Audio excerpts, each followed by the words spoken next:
Firstly, I'd just like to thank the guys here for asking me today. It's a privilege coming back to the college I set out my career in, and I'm looking at a lot of young students here that may or may not know me. I came to college really to play hurling, I think was my main goal. And out of it I got a degree, or 2 degrees, one in digital systems and one in electronic engineering. Now, starting off, I suppose, given a background, my education, as I see, started in GMIT 2001. Out of that I got a degree in electronic engineering and a degree, as I said, in systems, digital systems, software development. And I sat my leaving cert in the Bish in Galway. I came out of the Bish, I suppose, with the idea of getting to college and living the life and using it as a stepping stone in my career in the sporting world. But when I got here, I came into a course, that digital systems or electronic engineering, and loved it. First of all, technology was a thing that I was always interested in. It kind of stood out where it was moving from, I suppose, a big machine like this to basically your smartphone now, your iPhone, whatever it is. So everything I do, I can work from this phone now. Technology goes on and it brings kind of it opens doors for you that I never expected it to. Hence why I ended up in HP after 6 or 5 years here. So just a bit of a background on HP. HP is the world's largest technology company. It brings together a portfolio that spans printing, personal computing, software, services and IT infrastructure. Over the last couple of years, or last 40 years in Galway, younger guys wouldn't know this now, but digital was there from 1977 to 1998. That was basically a manufacturing plant. There was no software and no nothing in that time. But in the last 2 days, I was chatting to Chris Coughlin. He was actually, some people might know him, he was in digital at the time, and I was laughing. He was trying to organise, there was a VPO of HP came there last week, but he flew into Galway Airport on a personal or a private jet from HP. Back in those days, in 1977 and 1978, and there, Chris Coughlin used to fly in to Galway Airport on a personal jet that time too. That's how much money was involved at that stage. It's changed now. Of course, there's no massive planes in HP at the moment, but it's kind of a recession hit, in inverted commas. It changed then, it took over, Compaq took it over, and now it's Hewlett Packard from 2002. I started in Hewlett Packard in 2006, and basically my role at the moment is a service delivery lead in TNT. So TNT stands for Transition and Transformation. I started off working, I suppose, as an application packager. For those guys who have an interest in IT, an application packager means basically you have an application, let's say Adobe, Photoshop or Microsoft Office. What we do is we encapsulate that in one shell, so you can manage an environment. You drop it down to a machine, you can pull it back without affecting any other applications or the environment that it installs on. That environment can change. You can do it on a standard XP or I suppose a Vista. You've also got Windows 2008, you've got Windows 7 Server, everything, different platforms we cater for. But you have to test it on all those applications on all those standard platforms. Now, you've got MSI packaging, which installs directly to a physical machine like this, or you've got AppV, which is virtualization technology.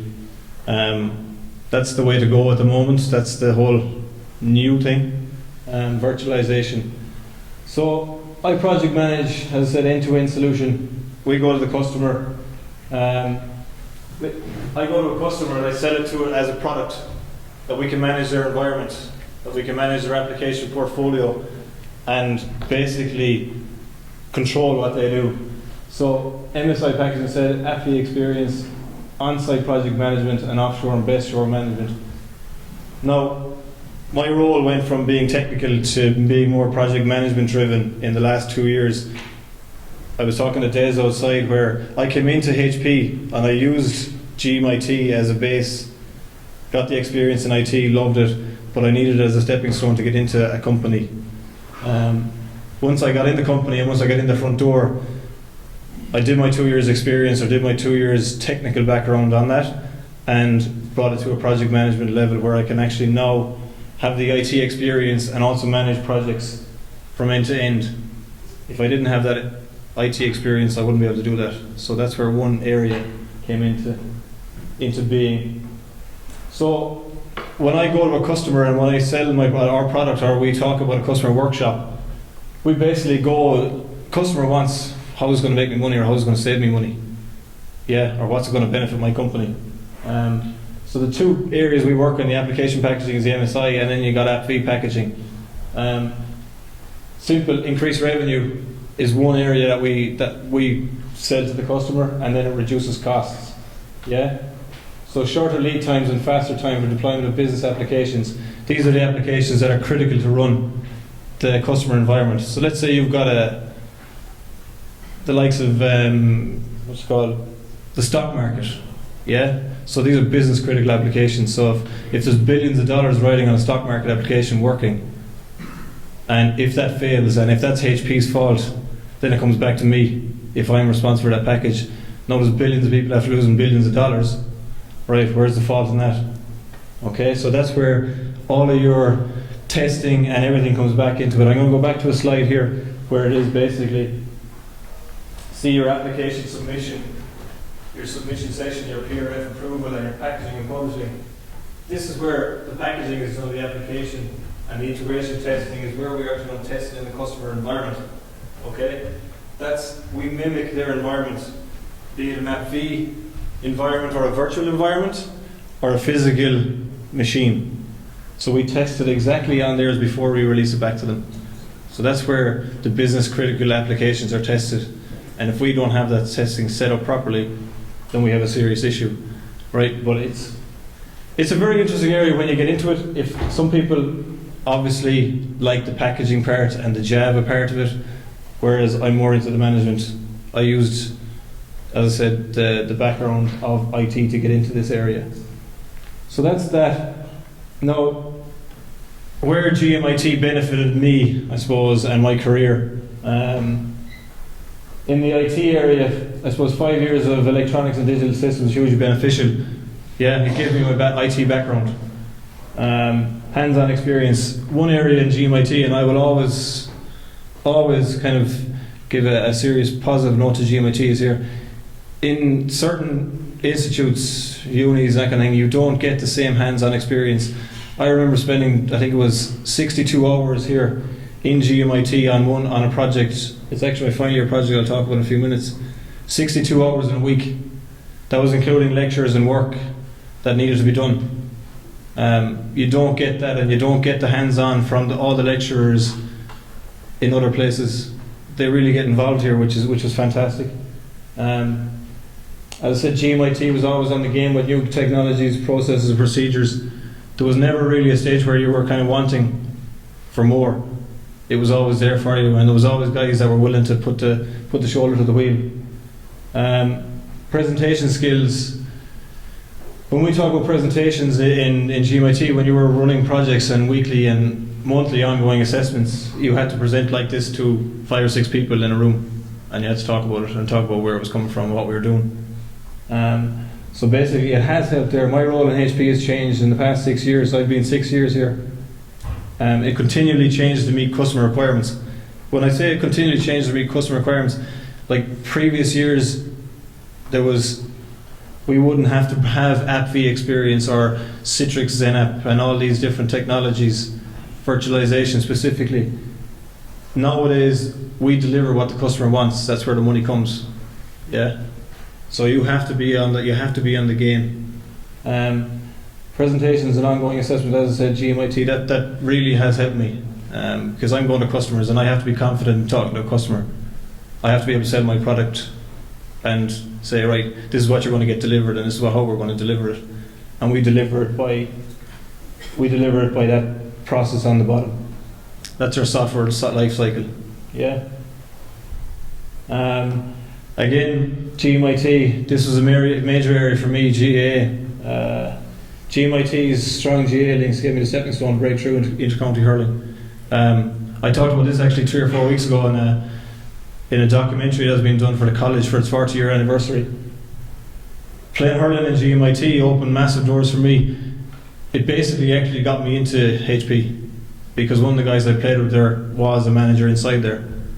So again, if you can see where I'm linking this all back, it's all coming around to who you are and what you're doing and what interest you've showed, and to get in and use it as a place to get into somewhere. I was asked to give 3 tips on getting into the IT industry. This is, I suppose, it's a broad area, right? Now, if you have no interest in getting into IT, or if you have interest in getting into IT and have no interest in IT itself, then you're wasting your time personally, right? So that's one of my second points. Now, the first point is know somebody. I suppose, trust me, it does, as I said here, trust me, it does actually help to know somebody. Once you know somebody, they can actually bring you through the process, I suppose, and where that company is going. Like, if you don't have a background knowledge on the company that you're going to get employed in, or you want to get employed with, be it HP, be it Cisco, be it anybody, if you don't understand their project and their roadmap, you have to go in with that knowledge. And if you have a guy inside in that company, he's able to give you certain information about certain customers and etc. So it's very handy to pick up things like that. Second of all, have an interest in IT. IT is always changing. You have serious interest. As I said, cloud, I said, is the new biggest buzzword in the IT world. What does it really mean? Cloud is a massive area. Cloud is a huge area that's gone into research and development in HP and Galway. Like I was saying to Deza again a while ago, there was 60 desks about 3 weeks ago available just in front of my office in HP. I think there's maybe 2 or 3 seats left. That's how busy and how vast it is expanding. It's all Java developers, it's all business analyst work. So there's a massive area there. Again, going back to the cloud is huge. Cloud is it's a virtual bubble that we're all working from.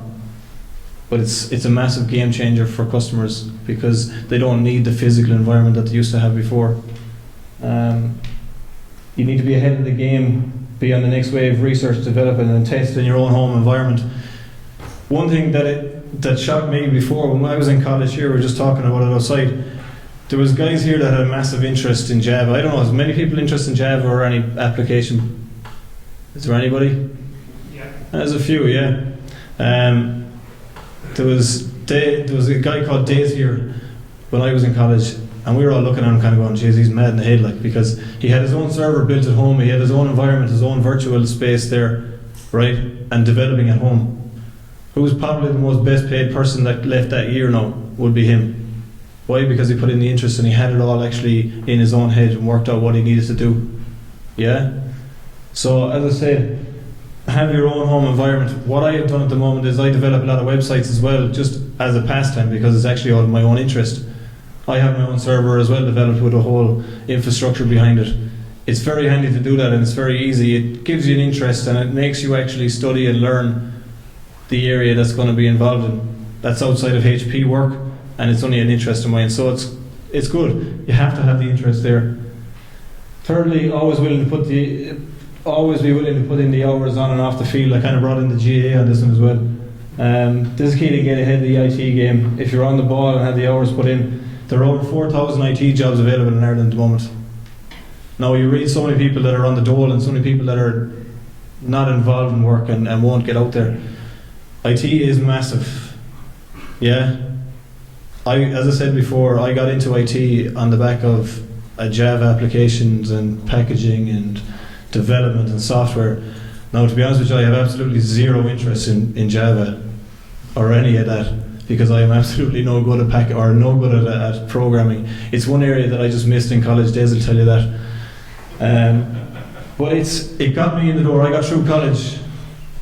I use it to get me myself a job in the IT industry, and now I've branched out from that to project and to actually managing accounts for customers. At the moment, I'm a project manager for 4 different accounts in HP. As I said, the 4,000 jobs available, Java, PMs, where there's massive area for investment in Ireland in IT is project management and business analysis jobs. Like, Ireland is a serious hub for IT technology companies, be it Facebook is massive. Everyone knows Facebook. Everyone knows developers that are in there. Everyone knows Google.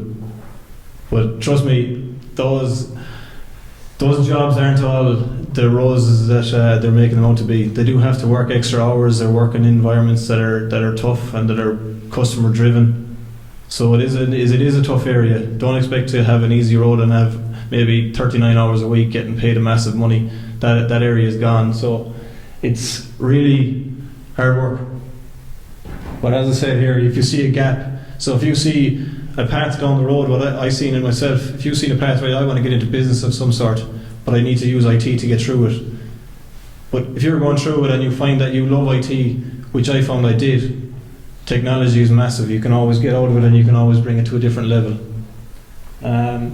Moving on, this is what I like actually. What I thought could have been a game changer back in the day, right? No, I don't think the lecturers thought that. But anyway, I had an idea, right, to measure temperature, heart rate, and speed of a player through one device in your helmet, because it was the only place that you could actually put it on a player, right? Because in hurling you could get a swipe for hurling, be taken off your hand or be taken off your back or your leg or whatever it is. So my idea was to place it inside the helmet. Now I succeeded in measuring temperature and heart rate. Those technologies were already there, so I just basically leveraged them and used it. It measured heart rate in my final year project. So using wireless technology, Java, C, MySQL, which is the database, and microprocessors, and etc. Right?